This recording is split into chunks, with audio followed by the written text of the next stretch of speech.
Hey, this is Daving. I'm in the junkyard. I'm working on a 2012 to 2019 Nissan Versa sedan. I'm replacing the trunk latch today.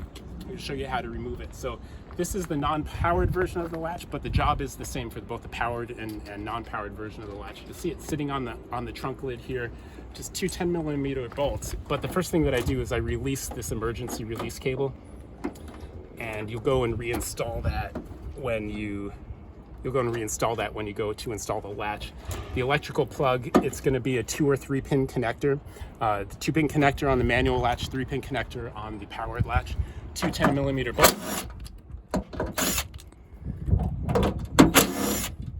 And the last thing you're going to do is watch the back of the latch. It's going to drop down. There's a plastic clip that spins off.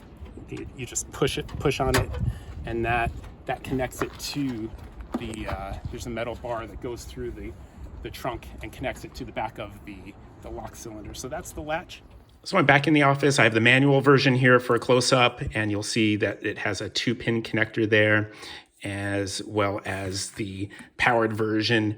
This is the actuator that sits there, so you'll have 3 pins on that connector. And you'll notice that it is common for these Nissan latches to have a hairline cracks there, when you get them used. But that happens. It's just cosmetic, and it doesn't interfere with the function of the latch. So I hope that helps. I'll have OEM part numbers in the description, as well as links to eBay. We'll see you next time.